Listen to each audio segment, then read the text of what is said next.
कुरुक्षेत्र की धरती पर रात गहरी हो चुकी थी।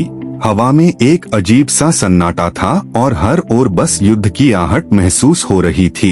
अर्जुन अपने रथ पर खड़ा था, हाथ में गांडीव था, लेकिन मन पूरी तरह टूट चुका था।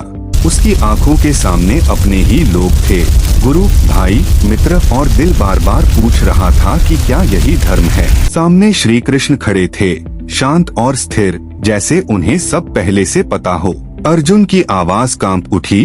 उसने कहा कि वह यह युद्ध नहीं लड़ सकता, यह अपने ही लोगों का विनाश है। कृष्ण ने उसे गहराई से देखा और धीरे से कहा कि जिसे वह अंत समझ रहा है वह केवल परिवर्तन है, और जिसे वह अपना मान रहा है वह शरीर है, आत्मा नहीं।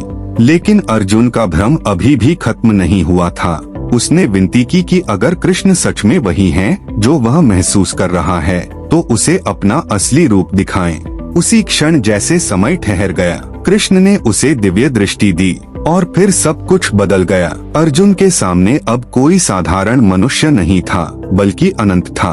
कृष्ण का रूप फैलने लगा, सीमाएं खत्म हो गईं, उनकी आंखों में पूरा ब्रह्मांड चमक रहा था। हजारों सूरज का प्रकाश भी उस तेज के सामने फीका लग रहा था। उनके भीतर ग्रह घूम रहे थे, आकाश गंगाएं बह रही थीं, समय, जन्म और मृत्यु एक साथ मौजूद थे।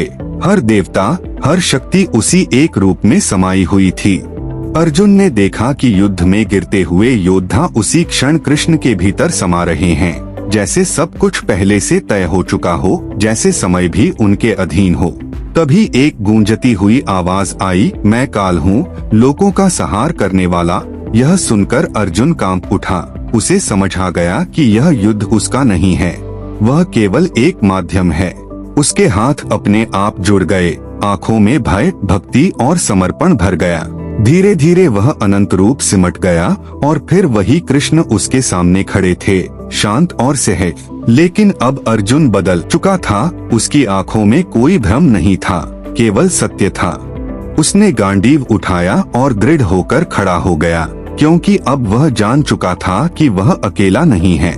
जिसे वह अब तक एक मित्र समझ रहा था, वह स्वयं संपूर्ण सृष्टि है।